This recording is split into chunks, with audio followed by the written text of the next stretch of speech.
Bien, volvemos al set de televisión del Jurado Nacional de Elecciones. Nos acompaña a esta hora de la mañana Miguel Ángel Rodríguez Mackey. Él es ex canciller del Perú, además es internacionalista y también profesor catedrático. ¿Cómo está, Miguel Ángel? Muy buenos días. Mal, pero encantado de estar aquí con ustedes. Muchas gracias por la invitación. A usted más bien por su asistencia. Vamos a conversar sobre las elecciones en Ecuador, precisamente una nota que veíamos antes de esta entrevista, y también cómo ha impactado y cómo sigue impactando el uso y el mal uso también de la inteligencia artificial en la campaña de este país. Solamente para contextualizar, los amigos que nos ven, las elecciones en Ecuador se desarrollan este domingo, ¿no es cierto? Hay varios candidatos, pero entre los que se configuran y los que tienen o los que concentran al menos el 70% de intención de voto son dos candidatos, entre ellos el actual presidente Daniel Noboa, ¿no es cierto?, que digamos postula la reelección con el partido ADN, que es la Acción Democrática Nacional, y la correísta, es decir, ¿no es cierto?, del Partido Revolución Ciudadana, de izquierda, Luisa González. Para que nos cuente un poquito el contexto con miras a lo que va a ser estas elecciones en Ecuador. Bueno, yo creo que Ecuador se prepara para esta primera vuelta electoral con 16 candidatos. Fíjate tú, vamos calculando paralelamente, porque en el Perú hay 41 por lo menos probables candidatos para el 2026. Aquí ya vamos a tener un padrón con 16 candidatos, o sea, eso es un montón, ¿ya? Y claro, como muy bien dices, hay dos que son los favoritos, que expresan las dos tendencias en Ecuador. Claro, derecha e izquierda. Derecha e izquierda, o progresismo, como se pueda llamar. El presidente Noboa se mostró en sus 2 años de gobierno como un jefe de Estado, digamos, duro, y llevó adelante grandes cosas en lo inmediato para sanear el tema de la criminalidad que no ha podido superar.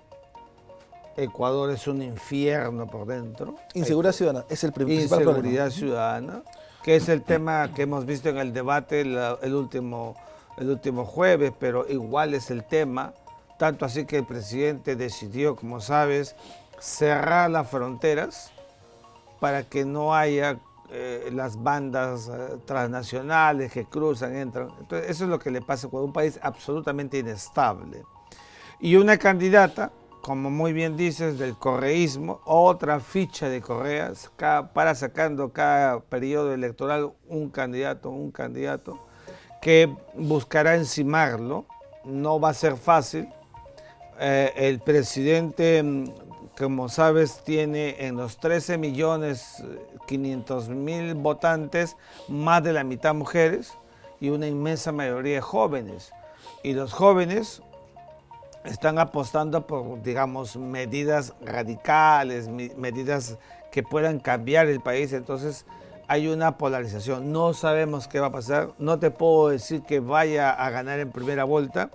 Quizás, si no hubiera tenido el pleito que le hemos conocido con su vicepresidenta, que quiso mandarla a Turquía como embajadora para sacarle el tablero político, y también no haber entrado en la Embajada de México en Quito, tirando el tacho al derecho internacional, para mí hubiera tranquilamente llegado a pasar el 50% en la intención de voto, que estaría diciendo que a ciegas podría estar ganando este domingo.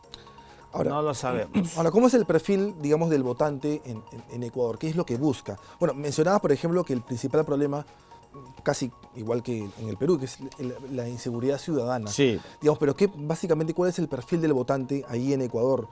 Más o menos son 13,7 millones de ecuatorianos los que están habilitados para votar este domingo. Yo te decía que son ese número de votantes, te decía que la mayoría, que son más mujeres que varones, pero ojo, también votan de manera obligatoria de 18 a 65 años de edad. Pero también es optativo para aquellos que están entre 16 y 18 años. O sea, es un grupo muy grande de jóvenes, de jovencitos, de adolescentes jóvenes en Ecuador, y después de los 65 también votan de manera opcional.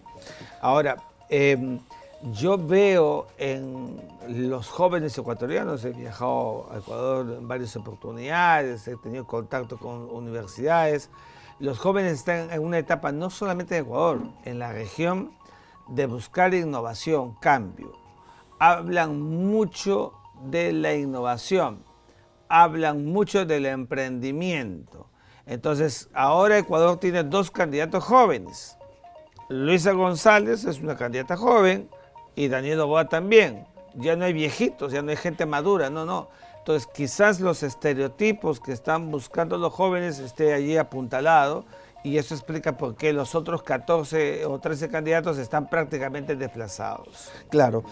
Ahora, estas elecciones son muy parecidas a las que van a desarrollarse o las que se desarrollan aquí en el Perú. Es decir, aquí, por ejemplo, son 5 años de gobierno presidencial, allá son 4, ¿no es cierto? Pero en estas elecciones del domingo también van a elegir a sus parlamentarios. Sí, son parecidas porque en Ecuador, para que sea ungido en primera vuelta, tiene que ganar con el 50% de votos. En el Perú, 50% más uno. Mira la diferencia. En primera vuelta... Eso lleva una segunda vuelta. Así es. No, o sea, si saca 50%, solo 50% ya es presidente. Ya es presidente electo. Pero también lo puede ser en primera vuelta si obtiene el 40% de los votos. Como mínimo, pero con una diferencia de 10 puntos Malvo con el segundo candidato. Imagínate que él saque 41-40 y ella saque, Luisa González, 29. Él es presidente. Claro. Entonces, en el Perú no funciona esa es la diferencia. Tú me preguntas por la diferencia. Claro. Entonces, claro, habrá segunda vuelta, lo más probable, no lo sabemos, no quiero ser Nostradamus, ni leer cartas, pero habría que ver. Si no, el 13 de abril será la segunda etapa de del proceso electoral ecuatoriano. Claro, este jueves precisamente, o sea, ayer jueves se cerró prácticamente la campaña y también, así igual que acá, también digamos hay un periodo de silencio, ¿no es cierto? Para que no haya discusión política antes del desarrollo de las elecciones. En el caso del tema de la representatividad, acá por ejemplo es un parlamento unicameral, a partir del 2026 va a ser bicameral. Allá más o menos, ¿cómo es el sistema? Estábamos hablando efectivamente, en el caso de la Asamblea Nacional, ahí es Asamblea Nacional, ¿así es? Se eligen ahora los 151 candidatos para ocupar los escaños y se elige también a los 5 miembros del Parlamento Andino por Ecuador. Entonces, nosotros también tenemos algo parecido.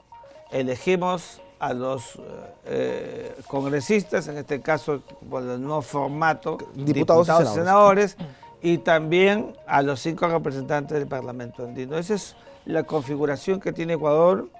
Es nuevamente gente que va a entrar al proceso en elecciones y que van a configurar el destino de un Ecuador que sigue, a mi juicio, en una de las etapas más complicadas de su vida republicana, que es la inestabilidad por la criminalidad. Claro, antes de hablar sobre el tema del uso y mal uso de la inteligencia artificial, que por ejemplo se ha visto bastante movido allá en la campaña electoral en Ecuador, quería preguntarte también, aprovechando también tu visita aquí en nuestros estudios, es cómo ves las próximas elecciones.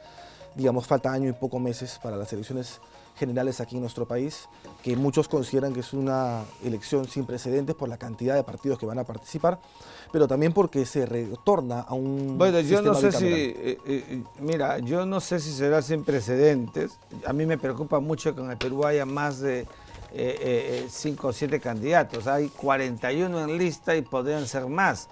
Tremenda chamba para el Jurado Nacional de Elecciones, que tendrá que hacer, digamos, toda una ingeniería de realización para que el comicio electoral tenga la garantía democrática que corresponde. Pero a mí me da mucha pena eso en el Perú, es una crisis, porque no tenemos partidos políticos institucionales, porque no hemos sabido preparar los cuadros en la conciencia desde la época escolar. Los candidatos que veo en el medio, tú me preguntas por ellos, pues yo no veo candidatos sino solamente tradicionales, sin ningún tipo de apuesta, todo lo mismo, statu quo, confort. Hemos llegado al bicentenario sin poder alcanzar lo que el Perú quiere, que es un país desarrollado. Después de 200 años, con un país que es el tercero exportando cobre en el mundo, tú y yo deberíamos ser una clase media alta o ricos, pues. Pero no pasa eso en el Perú. Entonces, lamentablemente, el proceso de elecciones se va a comenzar a polarizar más de lo que ya está y con una criminalidad en alza en el Perú que nos da mucha pena porque no hay carácter para cambiar el país. Claro, inteligencia artificial. Se discute mucho el uso de las tecnologías y la inteligencia artificial, sin duda alguna, de hace elecciones anteriores está cobrando mayor relevancia y eso se ha visto en Ecuador, con campañas de desinformación, el deepfake, lo que se conoce el fake news, incluso con videos en donde aparecen los candidatos hablando cosas que en realidad no hablaron, ¿no? Entonces, ha habido bastante, digamos, eso es muy peligroso. Es muy peligroso, pero también es beneficioso. ¿Cómo ve, digamos, el uso de inteligencia artificial como herramienta y también cuando se utiliza? Mira, si fuera una herramienta buena, provechosa y positiva, enhorabuena. Todo lo que sea tecnología y desarrollo de inteligencia artificial. Pero si uno mira los estándares o las estadísticas, quiero decir, de lo que vemos en el mundo, la inteligencia artificial está siendo usada según objetivos claros de grupo, de personas, de lo que se quiera. Si queremos presentar a alguien que está conversando con otra cuando no lo es en realidad, lo van a hacer. O sea, hay un mal uso de la inteligencia artificial y esto no es nuevo, ya se ha venido diciendo en el sistema internacional. ¿Y debería delimitarse, digamos, el uso o debería de permitirse hasta cierta etapa? Lo que pasa es que la inteligencia artificial, Malvo, forma parte de un vacío, una laguna jurídica del mundo de la cibernética, del ciberespacio, de Internet. Estamos todavía, no solamente en el Perú, por favor, en el mundo, en la época de los picapiedras, hablando en términos del derecho. O sea, hay mucho vacío, mucha laguna, mucho defecto y mucha deficiencia de la ley. Por eso es que en Ecuador, en el proceso que estamos viendo, ha habido mucha desinformación, mucha queja social, porque se dice una cosa cuando no es verdad, creyéndola. O sea, se manipula y se engaña a la gente y se usa mucho en procesos electorales o se está usando en procesos electorales. Si se usa en Ecuador, tenemos que mirar el espejo para que no pase en el Perú, como puede pasar en otra parte y como ha estado pasando en Europa, como ha estado pasando en Estados Unidos. Bien, muchas gracias entonces a Miguel Ángel Rodríguez Mackey, quien nos ha acompañado aquí en los estudios de Jurado Nacional de Elecciones.